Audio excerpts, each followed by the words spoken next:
Hi everyone, welcome back to the channel. So today's video is a very quick one. So I was just making this bridal outfit, and after I was done making it, it was looking very flat. Dress is fine though, but I just felt like there's something missing. So I decided to change the flay to give it a little structure. So if you want to see how I transform this beautiful dress you're seeing on your screen right now to this, so keep on watching. You can see the effect. You see, I think it's looking much better than how it was earlier. You can see the structure flays, not too much, but it's just okay. So if you're interested, let's get into the tutorial. So this is what I used to give it that effect. This is a crinoline merge, you already know. And mind you, this is not a beginner video, so you should already know how to make bridal outfits to properly understand what I'm doing right now, because as I said, this is not a detailed tutorial. So I've gone ahead to cut my flay. As you can see, this is a half circle from my back piece and also half circle from my front piece.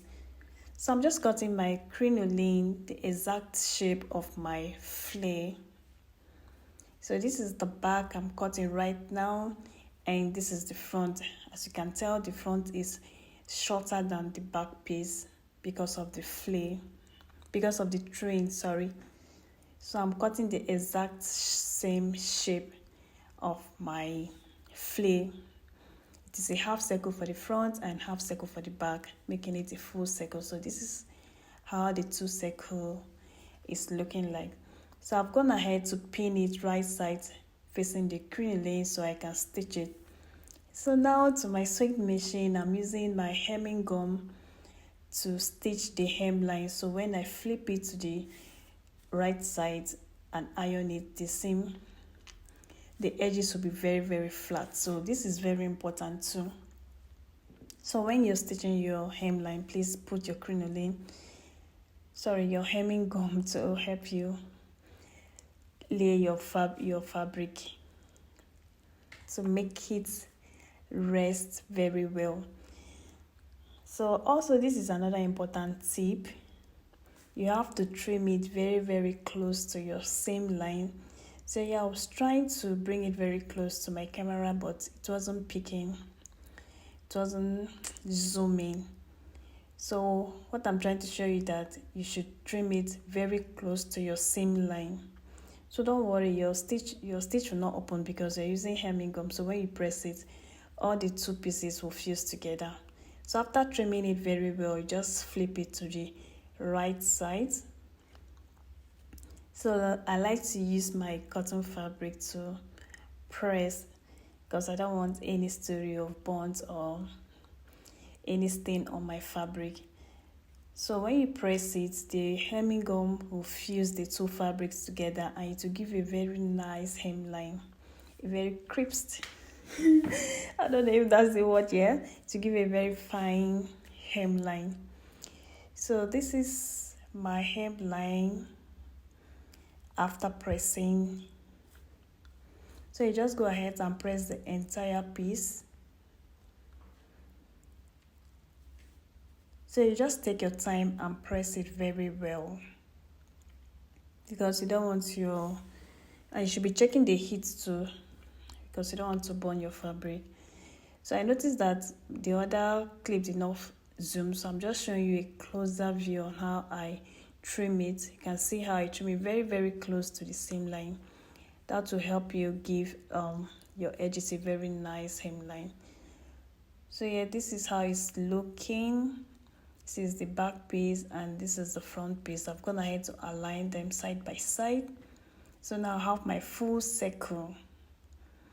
So I hope you understand what I'm saying. Like I said, this is not a beginner video. So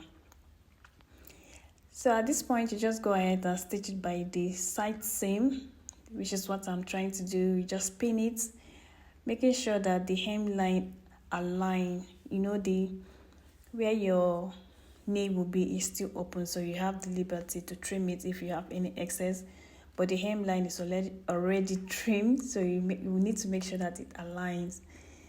So after stitching, you just go ahead and give it a very nice press.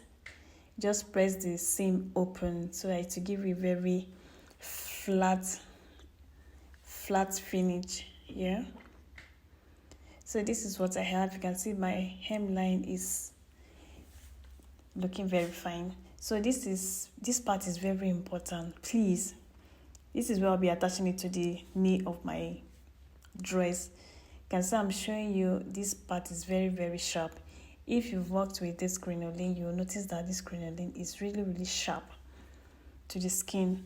So here I'm just holding the crinoline and my lace together, so I'll work it as one.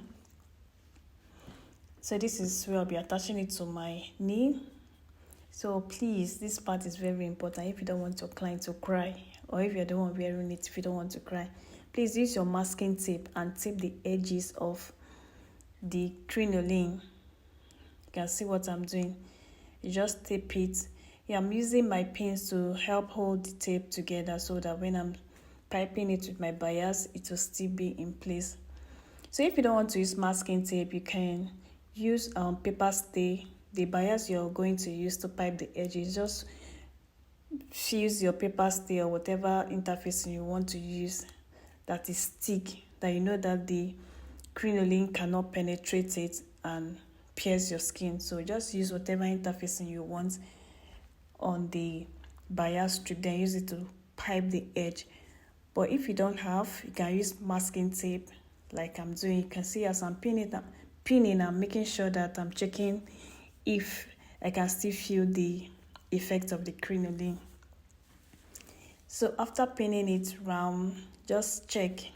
If you need to double it, please double it, because that part is very important, because it can make you very uncomfortable. So after taping it with my masking tape, this is the bias strip I'm using to cover it.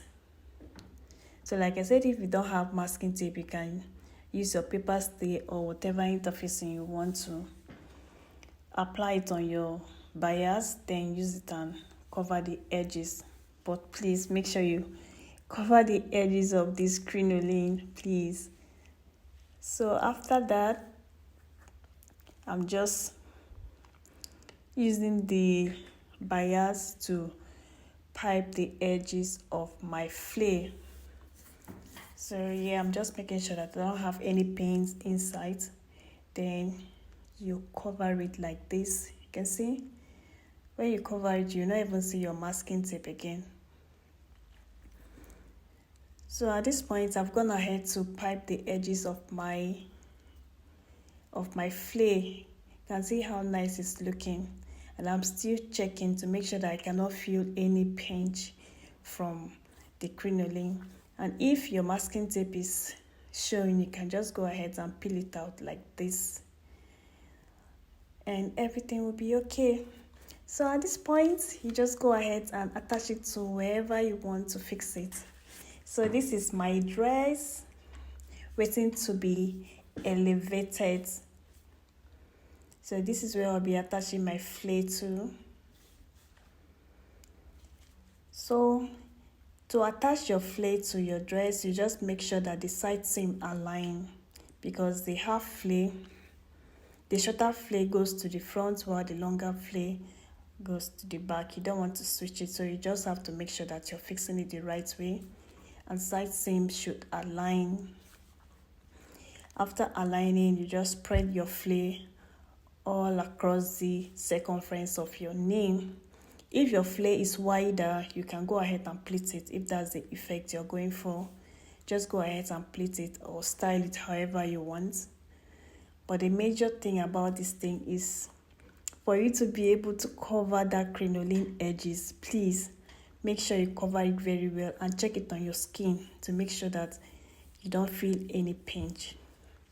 So that is the hack of this crinoline. Just make sure that you're able to cover the edges. See the way I'm stressing it a bit is very important. So you just go ahead and attach your flare. You can use the same pattern on your sleeve, on your structure, wherever you want to give it that structure. So This is how my dress is looking like after I've given it a facelift. I think this is looking much better. The structure is not too much, but it's much better than it was the other time. So at this point, we've come to the end of this tutorial. If you like what you see, please subscribe to my channel if you haven't already. Like and comment. See you in my next video. Bye bye.